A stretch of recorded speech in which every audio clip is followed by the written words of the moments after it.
Students, நம்ம இன்றைக்கி TNE counselling எப்படி அப்ளை பண்ணுறது, அதுக்கு என்னென்ன டாக்குமெண்ட்ஸ் தேவைப்படுது, அதை பற்றி தான் இந்த வீடியோவில் பார்க்குறோம்.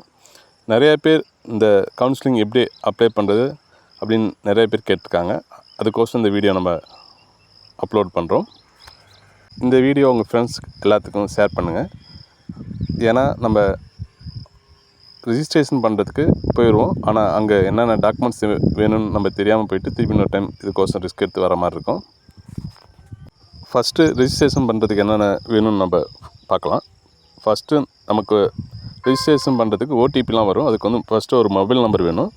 அதுக்கப்புறம் அந்த ரிஜிஸ்ட்ரேஷன் பண்ண உங்களுக்கு அப்டேட் வந்து அப்பப்போ மெயிலுக்கு தான் வரும் மேக்ஸிமம்.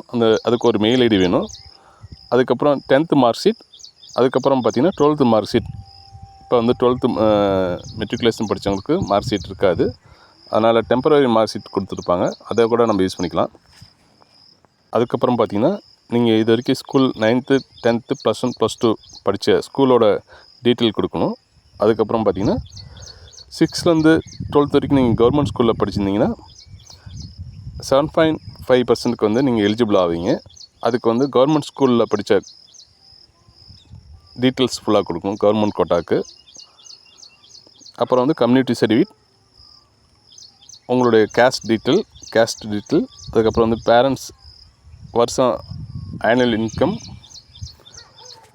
அதுக்கப்புறம் வந்து பார்த்திங்கன்னா உங்களுடைய ஆதார் கார்டு நம்பரு, அப்புறம் வந்து பேமெண்ட் பண்ணுறதுக்கோசம் உங்களுடைய credit card, debit card, net banking, அப்புறம் வந்து பார்த்திங்கன்னா டிடி எடுக்கிங்கன்னா அதோட டீட்டெயில்ஸ் இதெல்லாம் வந்து உங்களுக்கு வேணும்.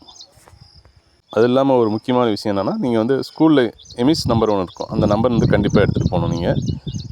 ஏன்னா அது அப்ளிகேஷனில் கண்டிப்பாக அப்லோட் பண்ணணும். அதுக்கப்புறம் பாஸ்போர்ட் சைஸ் ஃபோட்டோ ஒன்று எடுத்துகிட்டு போகணும். இதெல்லாம் நம்ம டிஎன்இ கவுன்சிலிங் அப்ளை பண்ணுறதுக்கு, ரெஜிஸ்ட்ரேஷன் பண்ணுறதுக்கு தேவைப்படுற டாக்குமெண்ட்ஸு.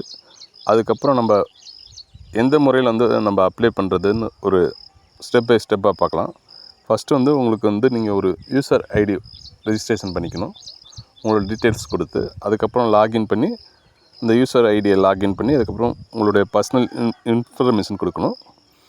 அதுக்கப்புறம் ஸ்பெஷல் ரிசர்வேஷன் கோட்டாவில் வந்தீங்கன்னா, அதாவது ஸ்போர்ட்ஸு இந்த மாதிரி டிஃப்ரெண்ட் கோட்டாவில் வந்தீங்கன்னா அதை ஃபுல்லப் பண்ணணும். அதுக்கப்புறம் நீங்கள் உங்களுக்கு பேமெண்ட் எந்த முறையில் பேமெண்ட் கொடுக்குறீங்க அந்த டீட்டெயில்ஸ் ஃபுல்லாக ஃபில் பண்ணணும். அதுக்கப்புறம் ஸ்காலர்ஷிப், அதாவது ஃபஸ்ட் கிராஜுவேட் ஸ்காலர்ஷிப் இந்த மாதிரி இருக்குன்னா நீங்கள் ஏற்கனவே அதை வாங்கி வச்சுட்டு நீங்கள் போகிறப்ப அதை கண்டிப்பாக அப்லோட் பண்ணணும். அதோடைய டீட்டெயில்ஸ் எடுத்துகிட்டு போகணும். ஒரு சிலர் வந்து அந்த ஃபஸ்ட் கிராஜுவேட் சர்டிஃபிகேட் வாங்கி அப்ளை பண்ணி இன்னும் வரலன்னா கூட அந்த நம்பர் அதுக்கு ஒரு கேட்டிங்கன்னா அதை கூட சொல்லுவாங்க. அதை நீங்கள் அப்லோட் பண்ணிட்டு திருப்பி நீங்கள் அந்த சர்டிஃபிகேட் வந்ததுக்கப்புறம் அது நீங்கள் டிஎஃப்சி சென்டரில் திருப்பி அப்லோட் பண்ணிக்கலாம். அதுக்கப்புறம் நீங்கள் ஸ்கூலில் படித்ததுக்குண்டான டீட்டெயில்ஸ் ஃபுல் டீட்டெயில்ஸும் அப்லோட் பண்ணணும். அப்புறம் இப்போ உங்களுடைய அகாடமிக் தகவல் ஃபுல்லாக கொடுக்கணும். அதுக்கப்புறம் உங்களுக்கு எக்ஸ்ட்ரா ஏதோ நீங்கள் எதிர்பார்க்குறீங்கன்னா, அதாவது அந்த 7.5 அதுக்கப்புறம் அந்த ஸ்காலர்ஷிப் இந்த பற்றி பண்ணணும், அந்த அடிஷ்னல் இன்ஃபர்மேஷனை கொடுக்கணும். இதெல்லாம் பண்ணிவிட்டு நீங்கள் வந்து பண்ணதெல்லாம் கரெக்டான ஒரு டைம் ப்ரிவியூ பண்ணி பார்த்துட்டு உங்களுடைய அப்ளிகேஷனை வந்து சப்மிட் அப்ளிகேஷன் கொடுத்துடணும். நீங்கள் சப்மிட் அப்ளிகேஷன் கொடுத்துட்டிங்கன்னா அது கன்ஃபார்மாக உங்களுக்கு கன்ஃபார்ம் ஆயிரும். அதுக்கு முன்னால் நீங்கள் ஃபுல்லாக ஒரு டைம் ஃபுல்லாக தரவும் நீங்கள் பண்ணதெல்லாம் கரெக்டாக இருக்கான்னு செக் பண்ணிக்கோங்க. சப்மிட் கொடுத்துட்டிங்கன்னா அதுக்கப்புறம் நீங்கள் மாற்றுறது ரொம்ப கஷ்டம். அதுக்கப்புறம் நீங்கள் சப்மிட் கொடுத்த அப்ளிகேஷனை டவுன்லோட் பண்ணி அந்த அப்ளிகேஷன் வச்சுட்டிங்கன்னா உங்களுக்கு அப்புறம் ரேங்க் லிஸ்ட்டு, ரேண்டம் நம்பர் அதெல்லாம் வரும் உங்களுக்கு. அதுக்கப்புறம் நீங்கள் சாய்ஸ் ஃபில்லிங் பண்ணி நீங்கள் வந்து உங்களோட சாய்ஸ்க்கு தகுந்த மாதிரி காலேஜ் செலெக்ஷன் பண்ணிக்கலாம். இதை பற்றின வீடியோ இன்னொரு டைம் நம்ம போடுறோம். நிறைய பேர் சொல்லுவாங்க நீங்கள் வந்து உங்களுடைய ஃபோன்லேயே பண்ணிக்கலாம், வீட்டிலேருந்தே பண்ணிக்கலான்ட்டு. ஆனால் அப்படி ஒரு தவறு பண்ணாதீங்க. ஏன்னா ஒவ்வொரு ஊர்லேயும் டிஎஃப்சி சென்டர் வந்து பார்த்திங்கன்னா இந்த டிஎன்இ கவுன்சிலிங் அப்ளை பண்ணுறதுக்கு வச்சுருக்காங்க. ஒரு 4-5 இடத்துல சென்டர் வச்சுருக்காங்க ஒவ்வொரு மாவட்டத்துலேயும். நீங்கள் அந்த டிஎஃப்சி சென்டருக்கு போனீங்கன்னா உங்களுக்கு கைட் பண்ணுறதுக்கு அங்கே ஒரு சில ஸ்டாஃப்ஸ் இருப்பாங்க. உங்களுக்கு தெரியாத ஒரு சில டவுட்ஸ் வந்து கிளியர் பண்ணுவாங்க. அப்படி கிளியர் பண்ணுறப்ப நீங்கள் வந்து ரிஜிஸ்ட்ரேஷன் பண்ணுறதுக்கு உண்டான டவுட்ஸ்லாம் அவங்க உங்களுக்கு ஃபுல்லாக கிளியர் பண்ணிடுவாங்க.